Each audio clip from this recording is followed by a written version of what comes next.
I've got a couple of fascinating endgames to show you from the tie breaks from round 2 of the FIDE World Cup. So these took place yesterday, that's Thursday. So let's dive straight in.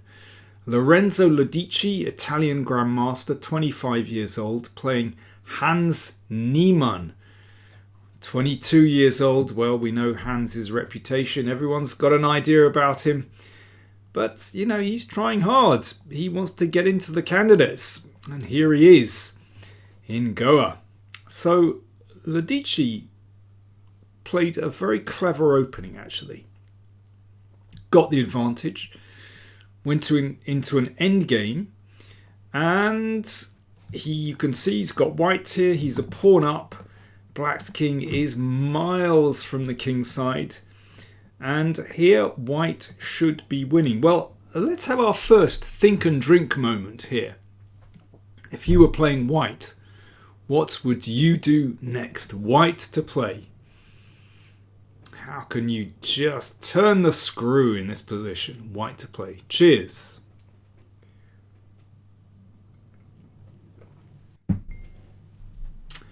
Well, if white plays bishop d6 with the idea rook c7, then black is in big trouble.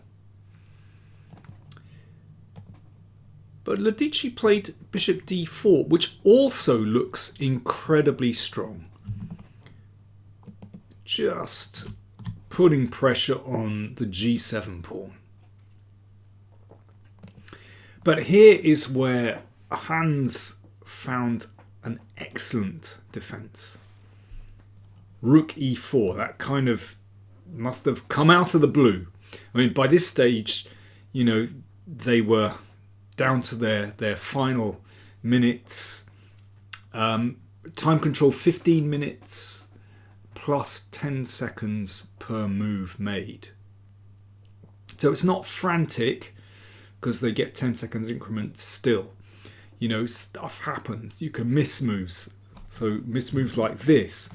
The point is that if bishop takes pawn on g7, then bishop takes f5. So you give the piece to get down to a rook and bishop versus rook endgame. So how do you react to that one? Well, Lodici found an excellent practical chance.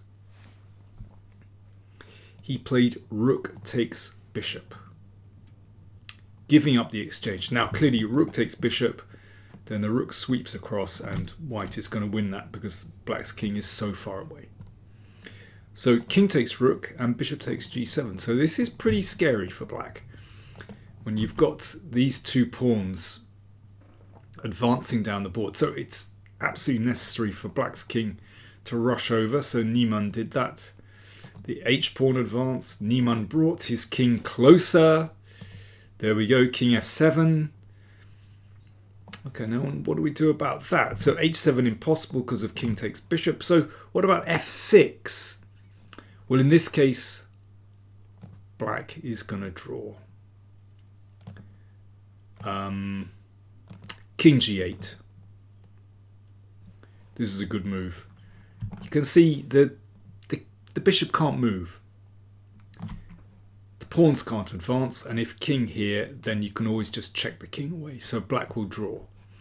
So f6 doesn't work. So Lodici played bishop f6, so that now threatens to advance the h-pawn. Okay, the king comes back. And king g6, so this is scary. Now h7 is threatened again. So rook g4 check, bishop g5. Now, what do you play as black here? I think this really is a think and drink moment. So I'm going to have a drink. You have a think. What should black play in this position? The position is still drawn, but you've got to get it right. Okay, cheers.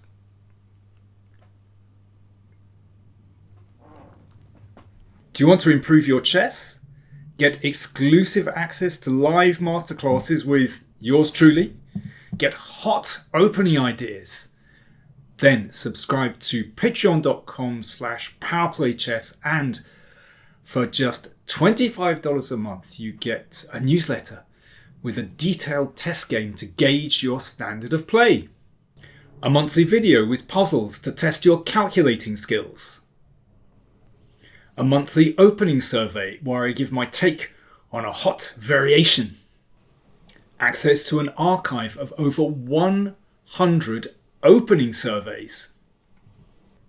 Access to video playlists so you can research your favourite openings using the PowerPlayChess archives. And as a patron, you are able to join in the exclusive live masterclasses where you can ask me questions directly. All this for only $25 a month. That's exceptional value. So do subscribe to patreon.com/PowerPlayChess. Enjoy the benefits and improve your chess. Black can draw this position by playing either rook g2 or rook g3. So let's show you what happens with rook g2. So black is waiting for the moment. f6. So now there is a threat to push. So rook f2 guards against f7 check. So bishop e3. Okay, what now? So rook g2 pushes the king away. And if king f7, h7, rook h2, no problem. So basically after rook g2, f6, rook f2, it's not possible for white to make progress. So for example, h7, king here, well, f7 just doesn't work. That can be taken and a draw. So rook g2 or rook g3 are drawing. But Niemann did not play that. He played rook g1. We're always taught to in endgames that rooks are long-range pieces, and the further away they are from the enemy king, the better. So rook g1 just feels like a very natural move. When you're short of time, you play on instinct. Watch what happened. f6, so just the same as the other line. So if black waits, then let's say h7 and f7, and this wins. Because if rook here, then we give a check, and well, we don't get a queen, but a rook is good, and then mate. Okay, so after f6, rook f1 played by Niemann. Okay, so what's the difference? This is the difference. Bishop e3. This is brilliant. Beautiful trap. You can see that rook g1 check is impossible. Rook f3. Now the position of the bishop is different. h7 check, the king has to go in the corner. f7. And here is the problem.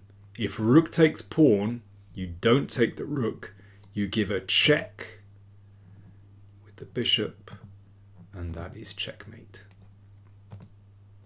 Niemann checked on g3 with the rook, and the bishop came back to block, and there is no defense. So white threatens to promote, and if rook here, bishop f6 check, and again we have that position and white wins. Absolutely beautiful.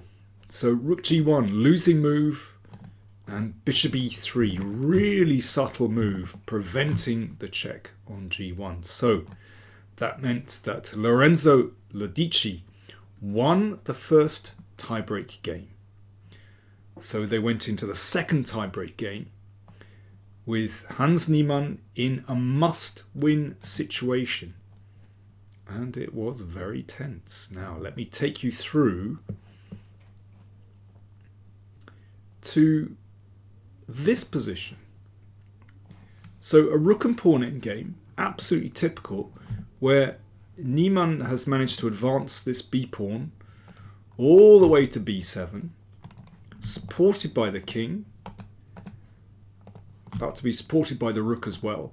And Lodici has found counterplay by advancing on the king side and bringing his king, actively supporting the pawn on e3.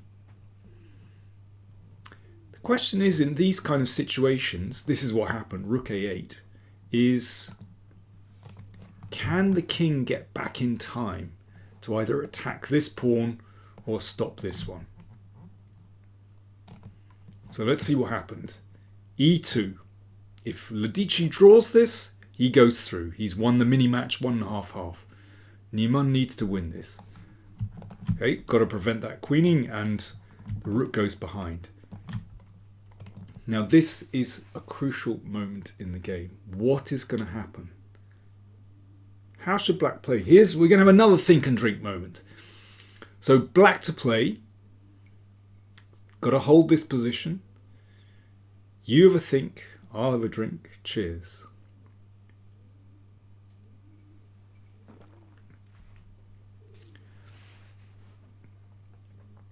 The most natural move here, king f3, actually loses. It's a really clever move for white. Brilliant move. The winning move is not king c6, because then black manages to get the king back just in time, and that's a draw. The winning move is, I hope you spotted this, rook e5. Fantastic idea, absolutely beautiful. So if king f2, here's the trick, rook f5 check. So if the king moves to g3, take the g pawn, and then go behind the e pawn, collect the e pawn. If the king goes in front of the pawn, again you just take the g pawn.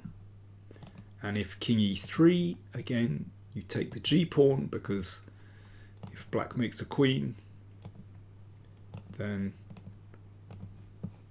the h pawn goes through. Absolutely brilliant. Rook e5, winning move.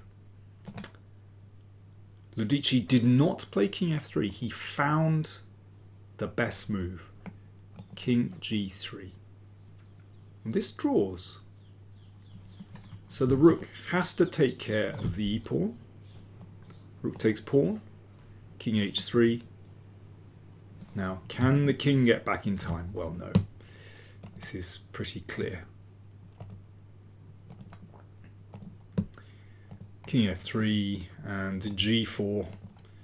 White's king is just too slow. This is what happened. Check. Threat. Make a queen. And they agree to draw.